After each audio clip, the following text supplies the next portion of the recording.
Welcome back to the Sound for More channel. Today I have the pleasure to explain how Chord Generator from Mario Nieto actually works, and I'm going to make some references in terms of differences that you can find when you compare it to Chordjam from Audio Modern. Before I continue, I would like to remind my viewers to subscribe as it helps with growing the channel. Additionally, if you would like to support what I do, please do check the instruction contained in each video description. Thank you again. Okay, let's kick off. We are inside AUM, and before we go through how Chord Generator works, let's listen what you can achieve. For example, combining Chord Generator with a Helium, like in this case, right? So let's go back at the beginning and let's listen a little bit.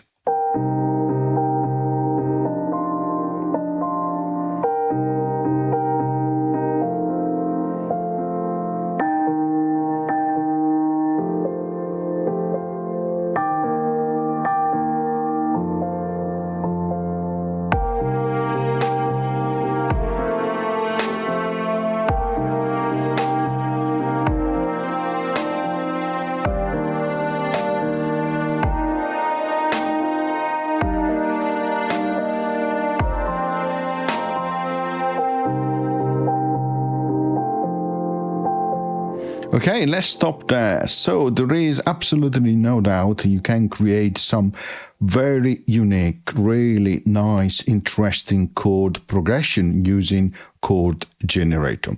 As you can see in this example, we use a bit of piano tech, Stellar Vox, and then we used, of course, Bad Zone, and we also used a gadget from Chord Gadget, in this case, Bilbo. Okay, so you can see we can create really, really great composition with Chord Generator. But let's start fresh. So I'm going to create a new session, like so. I'm going to create now a MIDI channel and also an audio channel. I'm going to add now Chord Generator, as you can see, right? Oops. There it is. I'm going also to call actually Chordjam here, because we're going to check differences against the two. And then here as an audio source, we're going to use again piano tech. Really love it. It's really great. And then we're going to add, why not, a bit of magic using Stellar Vox from Igor Vasiliev. Really great effect, really worth having it. We're going to select this void realm preset and adjust a bit the dry and wet mix. Okay, so let's open up Chord Generator. Okay. And let's actually link it to my external controller, okay, which is MPK Mini. So there we are. Okay, so let's press the C chord, or C. Okay, okay, that sounds great. I can see movement, and then let's link Chord Generator to piano tech and try again. So I'm pressing a C here. You can see it gets highlighted down here. And a chord is produced. What chord? Well, it says here, major 9, okay, which is also represented up here. Now, let's do something else as well. Let's use Grandstaff here. Well, let's call Grandstaff. A lot of people has been asking me where I can find Grandstaff. Well, it's part of tonality, so that is where it is. And let's ensure that as a MIDI input or as a MIDI source, you have actually Chord Generator, so that we can see the notes which are generated by Chord Generator. Okay, so you can see all the notes which have been created by Chord Generator, quite few in this case. But you can see is a major 9. You have the 7th and the 9th there, and you also have a bass note at the bottom there as well. Okay, so at the moment we have no preset loaded. You can bypass it here, which is great. okay, in terms of bypassing the effect. Not many applications have that. Okay, you have undo, redo option here. You can reset here, which is great. You have a lot of different options here. You can randomize the selection of a preset. You can go inside and choose your preset based on category. You can import the preset, etc., etc. So there is a lot you can do. And of course, you can randomize here as well, which is great. I'll show you that in a moment. Undo, redo. And then if you click up here on this painting tool, you have access to background options for main as well. And then you can choose different colors like so. Okay, so you can unload it, download it. You can do a lot of different stuff. Okay, with that, you can also reset it to factory. Okay, so lots you can do. And of course, click here to close that. Now, at the bottom, as I mentioned a moment ago, it shows you a keyboard, which you can also use to trigger chord. You can see at the moment when I'm triggering, when I click in on the notes, it triggered this part. If I click on the notes, it triggered the same part. But there is a way also, if you click here on the keyboard, to map pads against specific key. In this case, C sharp or D flat is triggering this chord here, etc. So when the keyboard here is not engaged, if I was to press, for example, A, B, lower this C here, it will not play any notes. But you can do different mapping as well. You can choose a root here, okay, and you have this fantastic effect here, which adds a lot of notes. Is really great. So let's say that we go for a traditional major chord. You can see we have the first, the second, and the third. I'm going to remove the bass for now. So if I press a C note,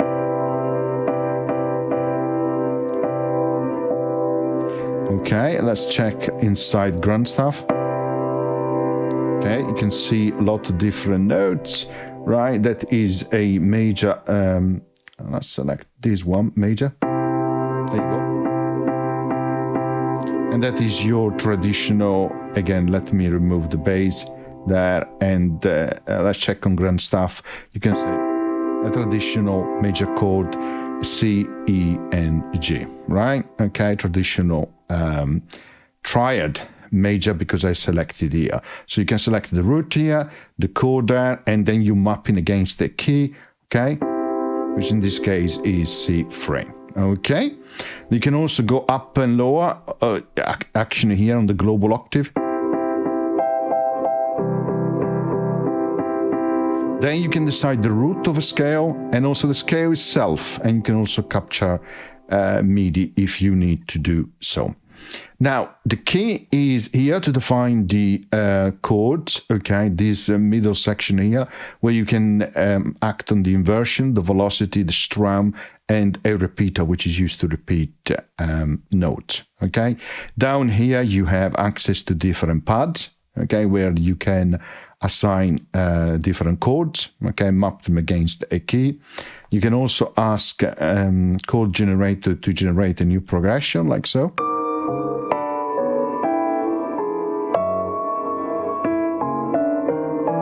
And for something that is selected, you can decide to remove it, for example, and then you can press again on the plus sign to add a specific chord, which you have in this case selected. And you can continue like so. Now, these two options are interesting at the moment. If you click on a pad, it plays the chord. If you click on here, disable that, it doesn't play anymore a chord. Okay. Additionally, at the moment, if you press a note, it will select that part that corresponds to, which is mapped against that note. If you uncheck this, it doesn't change the selection of the pad. Okay, so that is really useful, particularly when it is linked to other application. Okay. But let's go back to a simple major chord. Okay, C, 3 as a root here, mapped to C3. Okay. Okay, let's set these to the right inversion. So 0, 0, there is no alteration. It's not going up or below an octave. Let's check what the output is here. So you have a C and an E, okay? Okay.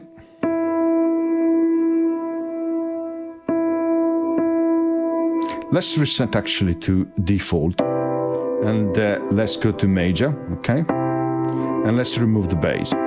So we go back to a triad, okay? Which is this one. Now, one option that you don't find in Chordjam is actually this bass note.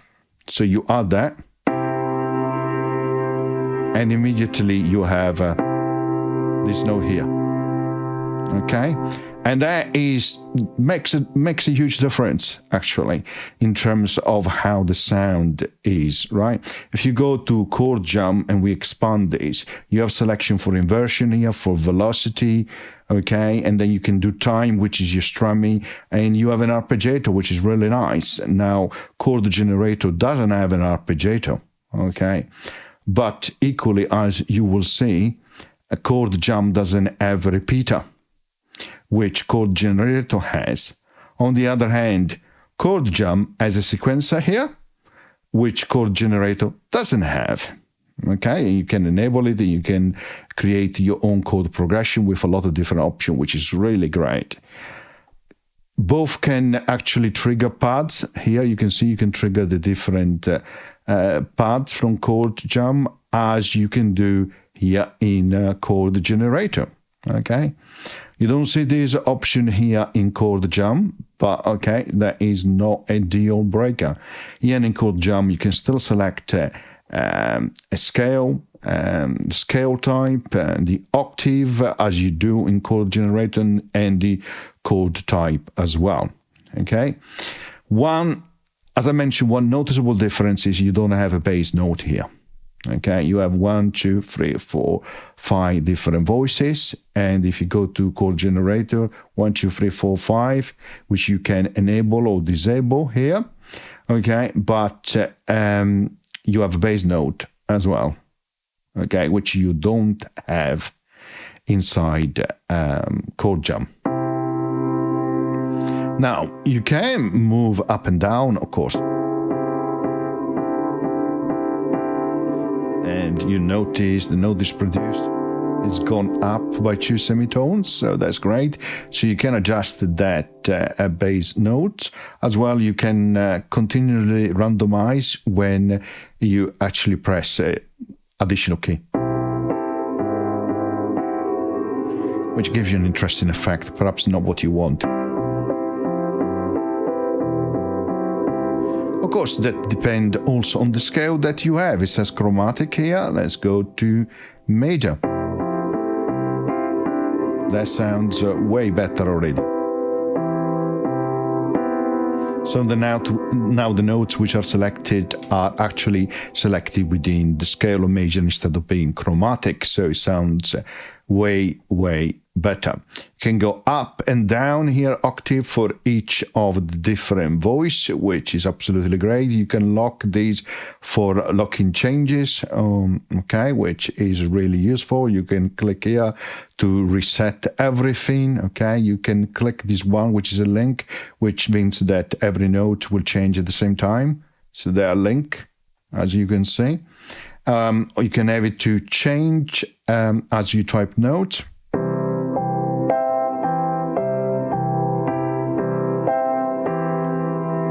Which is really useful because that every time you press that note to generate the chord, you have a different combination in terms of inversions.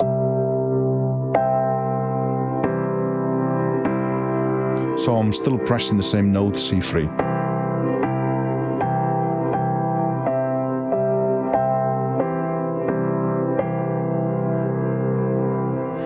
Okay, so that is, and you can do that the same in Chordjam. So if you go in Chordjam, you have an option here for infinite and also continuous change as well. So you can do that as well in Chordjam for the voicing. You can randomize, and you can randomize here as well, clicking on this on this button. Okay, so as you move to the next pad, it says this is the second pad, it says 2 here. Back to the first one, it says 1 here and 1 there. So you can see how easily we can create of course, assign chords and move between the different pads. Okay, now the same controls applies here for velocity, strum, okay, and to some extent also to repeater. But additionally, you have range here. You can define the maximum velocity and the minimum velocity. Let's say continuous change between this range.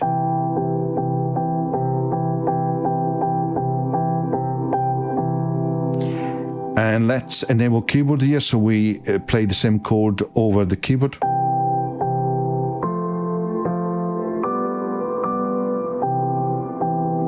Absolutely great. And dynamics is really important. That's what makes the difference when actually you create some composition, particularly in the intro where I played the chord progression. I used dynamic where some of the chords were played at a higher velocity versus others which were responded with a lower velocity. So that's quite important. Additionally, here you have the same control for strum with something a little bit different, of course. So here you can enable again change, and let's unlock this. Let's limit this as well. So, and this is the time. You can reset it. You can have a grid as well, which help you incredibly, right? And here you can also adjust. You can do MIDI learn by the way, clicking and holding, but here you can adjust them as well, like so, which is really great. Okay, so if I remove this, okay, really good. Again, you can link them together as changes, right? So that is really good. Too long. Plays like a chord, right? And then you can make changes like this. Okay, that's really good. Okay, and then you have a repeater, and the repeater to me is really good. Again, unlock it so you can make changes. You can enable it and then against the notes which are available. You can enable and disable individual notes like so, right? And then you can change between sync to host or hertz. With this button, you can randomize here. And then when you click here, you have the selection of different divisions. So how fast it will repeat or the rate of repetition, right? Now, when you go to different preset, you find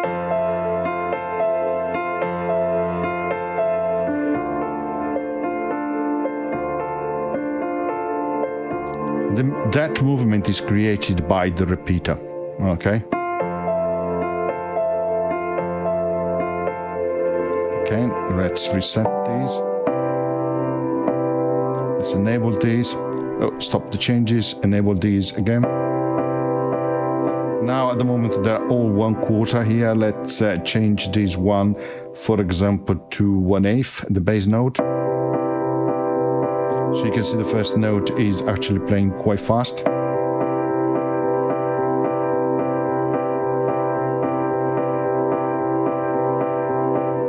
And so on and so forth. That is how you can create the magic inside Chord Generator. But you don't have a sequencer, okay? You don't have an arpeggiator. Okay, so in that case, if I go back to the example which I showed you a moment ago with, or at the beginning of the video, you can see in this case that I use helium. So helium is actually triggering these notes which trigger chords inside chord generators, and that is how you actually send, play a chord progression, right? I'm using effectively helium as the trigger for the notes that then a chord generator will play or transform into chords.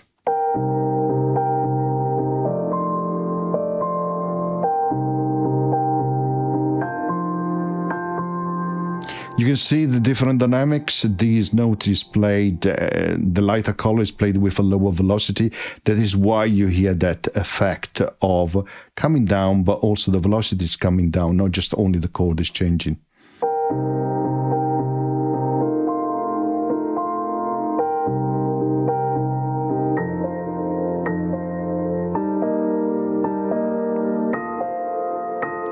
Additionally, notice what happens to the configuration. Every time that I change a note, a new chord is generated, the inversion is different. And of course, I have the repeater, which is currently working at the same time, which therefore generates that nice arrangement, I suppose.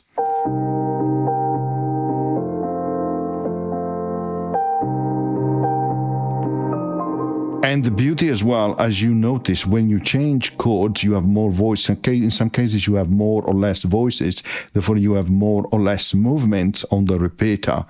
Okay, and then when you come back to the same chord, you might have a different inversion or different velocity. And again, that creates the magic and a bit of generative also effect.